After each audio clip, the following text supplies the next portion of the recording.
Pagdating sa mga scooter, kilalang kilala dito sa Pilipinas ang Yamaha Inmax, Honda PCX, Yamaha Aerox, at ang Honda IDV. Sa madaling salita, Yamaha at Honda lang ang nangungunang brand dito sa Pilipinas pagdating sa mga scooter. Kaya naman sa video na ito ibabahagi natin ang 10 150cc na scooter o automatic na motorsiklong galing sa ibang brand na di hamak na mas mura ang presyo, maganda ang forma, at kayang-kaya na sumabay sa mga kilalang brand. Number 10, Skygo Lance 150, isa pang motorsiklo na kamukha ng Honda Click 160 at meron ding advanced features. Naka-LED na din lahat ng kanyang mga ilaw kaya maliwanag ito at pagdating sa kanyang forma, napakaganda dahil kamukha niya ang Honda Click 160. Naka-keyless na din ito with answer back system and anti-theft alarm. Naka-flat footboard siya kaya marami kang mailalagay dito sa harapan. Pagdating naman sa makina nito, ito ay 149.3cc, liquid-cooled, 4-stroke, single-cylinder, single overhead cam, 2 valves. Ang compression ratio ay 10.6:1, at ang maximum power ay 9 kilowatts at 8,500 RPM with the maximum torque of 11.8 Nm at 5,500 RPM. Malaki rin ang kanyang fuel capacity, 7 liters kaya matagal-tagal bago ka maubusan ng gasoline. Matipid din ito sa gasolina dahil ito'y electric fuel injected na nasa around 35 to 40 km per liter ang fuel consumption. Pagdating naman sa kanyang preno sa harapan ay naka-disc brake, sa likod ay naka-disc brake din, sa kanyang suspension naka-telescopic fork sa harapan, naka-single shock naman sa likuran, malalapad din ang kanyang gulong. Sa harapan ay 110/80/14, sa likod ay 120/70/14. Pagdating naman sa presyo nito nagkakahalaga lang ito ng 97,000 pesos. Number 9, IFKI MMTX 150, pagdating sa forma nitong motorsiklong to, mukha itong BMW, hindi mo rin isipin na 150cc lang ito dahil mukha itong 400cc ang kanyang datingan. Naka-LED lahat ng kanyang ilaw, meron din itong windshield na nakakadagdag forma, at pagdating sa kanyang makina, ito ay 150cc, liquid-cooled, 4-stroke, 4 valves, fuel injected. Ang maximum power ay 12 kilowatts at 8,500 RPM with a maximum torque of 15 Nm at 5,500 RPM. Malaki rin ang kanyang fuel capacity, 8 liters kaya malayo-layo ang mararating mo sa isang full tank nito. Kumukonsumo lang din ito ng 42 to 45 km per liter at meron din itong safety features dahil naka-dual channel ABS na ito. Ibig sabihin harap at likod meron ng anti-lock braking system, sa suspension naman naka-telescopic fork sa harapan, sa likuran naman ay naka-dual shock. Malalapad din ang sukat ng kanyang gulong, sa harapan ay 110/80/40, sa likod naman ay 130/70/13, at napaka-porma nitong IFKI MTX 150, hindi mo isipin na 150cc lang ito.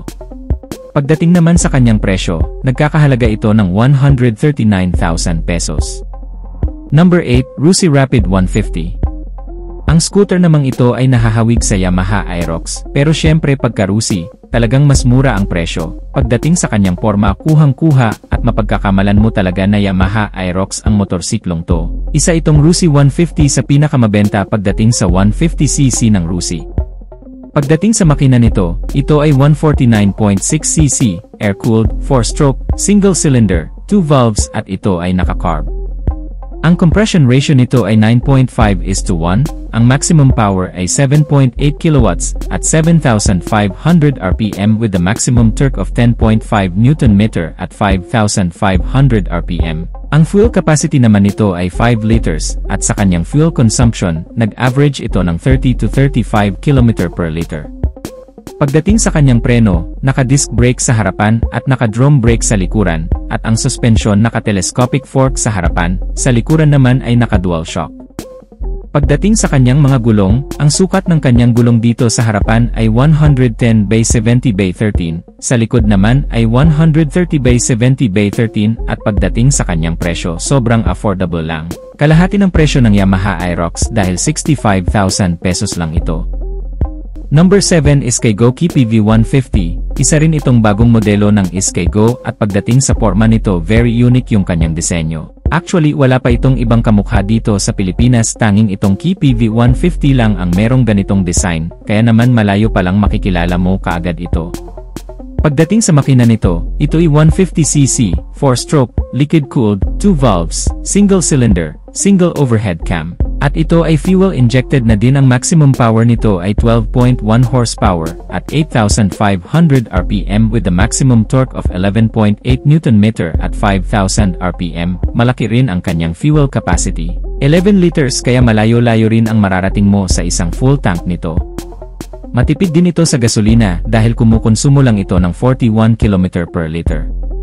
Pagdating sa kanyang preno, naka-disc brake sa harapan at naka-disc brake sa likuran, at sa kanyang suspension ay naka-telescopic fork sa harapan at naka-monoshock sa likuran. Ang sukat naman ng gulong nito dito sa harapan ay 100 by 80 by 14. Sa likod naman ay 120 by 70 by 14, at pagdating sa kanyang presyo, nagkakahalaga lang ito ng 109,800 pesos.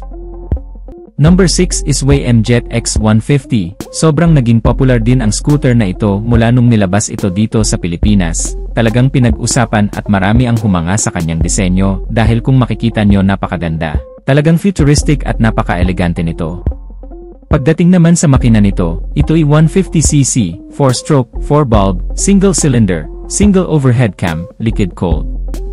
Ang compression ratio ay 11.3:1, at ito ay naka-electric fuel injected na din. Ang maximum power nito ay 10.5 kilowatts at 8,500 RPM. At ang maximum torque ay 13.5 Nm at 6,500 RPM.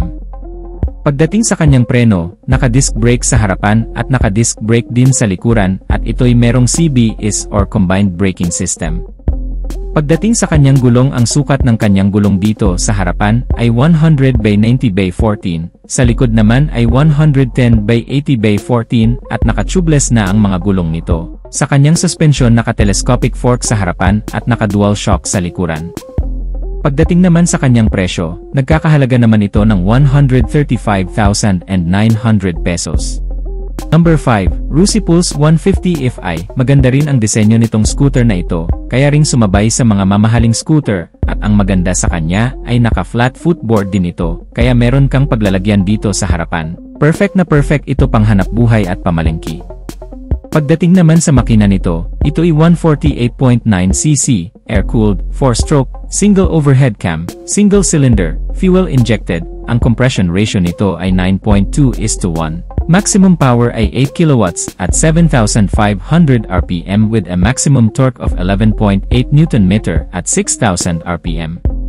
Pagdating sa kanyang fuel capacity, meron itong 5 liters at ang average fuel consumption naman nito ay 30 to 40 km per liter depende sa riding habit mo. Pagdating sa kanyang preno, naka-disc brake sa harapan, naka-drum brake sa likuran at malalapad din ang kanyang mga gulong. Ang sukat ng kanyang gulong dito sa harapan ay 110 by 70 by 12. Sa likod naman ay 120 by 70 by 12 at sa kanyang suspension, naka-telescopic fork sa harap, naka-single shock sa likuran. Pagdating naman sa kanyang presyo, sobrang affordable dahil nagkakahalaga lang ito ng 82,000 pesos. Number 4, Euromotor Model T150 version 2. Ito namang scooter na ito ay medyo nahahawig sa Honda Click 160. Napakaganda rin ang kanyang forma, naka-LED na rin lahat ng kanyang mga ilaw. Sobrang advanced din ng kanyang features dahil naka-keyless na rin ito with answer back system and anti-theft alarm. At pagdating naman sa makina nito, ito ay 150cc, 4-stroke, 2 valves, single cylinder, single overhead cam. Ang compression ratio ay 9.5:1 at ito ay naka-electric fuel injected na din. Ang maximum power ay 8.6 kilowatts at 8,000 RPM with a maximum torque of 11.5 Nm at 6,500 RPM. Ang fuel capacity naman nito ay 6.5 liters at dahil ito'y electric fuel injected ay kumukonsumo lang din ito ng up to 40 km per liter. Pagdating naman sa kanyang preno, sa harapan ay naka-disc brake, sa likuran naman ay naka-drum brake, at ang sukat ng kanyang gulong dito sa harapan ay 90 by 80 by 14. Sa likod naman ay 100 by 80 by 14 at naka-tubeless na ang mga ito. Sa suspension naman ay naka-telescopic fork sa harapan, sa likuran naman ay naka-single shock, at napakaganda ng forma nitong Euromotor Model T150 na version 2. Pagdating naman sa kanyang presyo, sobrang affordable lang nito dahil 77,900 pesos lang. Number 3. IFKM Slick 150. Napakaganda din ng forma nitong Slick 150. Naka-LED na rin lahat ng kanyang mga ilaw. Meron din itong windshield dito sa harapan at ang maganda sa kanya ay naka-flat footboard na ito, kaya meron kang paglalagyan ng mga gamit mo dito sa harapan. At pagdating naman sa makina nito, ito ay 150cc, 4-stroke, 4 valves, liquid-cooled, single cylinder, single overhead cam. Ang maximum power nito ay 12.1 kilowatts at 8,500 RPM with a maximum torque of 14.6 Nm at 6,500 RPM at ito ay naka-electric fuel injected na din. Ang fuel capacity naman nito ay 9.2 liters. Malaki rin ang kanyang fuel capacity kaya malayo rin ang mararating mo sa isang full tank mo dito. Matipid din ito sa gasolina dahil electric fuel injected na din. Kumukonsumo lang din ito ng up to 40 km per liter. Pagdating naman sa kanyang preno, naka-disc brake sa harapan at naka-disc brake na rin dito sa likuran. Sa suspension naman, naka-telescopic fork sa harapan at naka-dual shock dito sa likuran. Ang sukat naman ng kanyang gulong sa harapan ay 100 by 80 by 14. Sa likod naman ay 120 by 70 by 14. Napakaganda rin ang forma nitong FKM Slick 150 na ito. Pagdating naman sa kanyang presyo, nagkakahalaga lang ito ng 123,000 pesos. Number 2 SYM Husky 150. Kamakailan lang ay inilunsad na itong bagong scooter ng SYM. Ito nga ang SYM Husky 150. Sobrang hinangaan ito ng maraming tao. Dahil napakaganda ng kanyang disenyo at sobrang advanced din ng kanyang mga features. Sa katunayan, itong SYM Husky 150 ang isa sa pinakapopular sa bansang Taiwan, at sa ngayon ay nandito na sa Pilipinas. Pagdating sa kanyang forma, hindi mo rin isipin na 150cc lang ang motorsiklong to. Moderno din ang kanyang design. Naka-LED na din lahat ng kanyang ilaw. Meron din itong windshield at ang maganda pa dito sa SYM Husky 150 ay meron itong mga safety features kagaya ng ABS o anti-lock braking system dahil naka-dual channel ABS na ito. Harap at likod naka-ABS o anti-lock braking system na. Meron pa itong traction control system. Pagdating sa kanyang makina, ito ay 150cc, single cylinder, 4-stroke, 4 valves, liquid-cooled, ang kanyang compression ratio ay 11.2:1. Ang maximum power ay 10.8 kilowatts at 8,000 RPM with a maximum torque of 14.5 Nm at 6,000 RPM. Ito'y naka-electric fuel injected na din. Ang maganda rin sa motorsiklong to ay malaki ang kanyang fuel capacity. 15 liters ang isang full tank nito kaya malayo na rin ang mararating mo sa isang full tank mo. Matipid din ito sa gasolina dahil ito'y electric fuel injected. Kumukonsumo lang din ito ng 40 to 45 km per liter. Napakalapad ng kanyang mga gulong. Ang sukat ng kanyang gulong sa harapan ay 120 by 70 by 13. Sa likod naman ay 130 by 70 by 13. Naka-tubeless na rin ang mga ito. Pagdating sa kanyang suspension, naka-telescopic fork sa harapan at sa likuran naman ay naka-monoshock.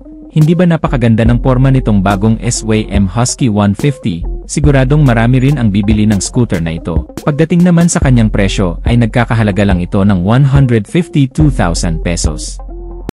Number 1, SK Go Bolt 150.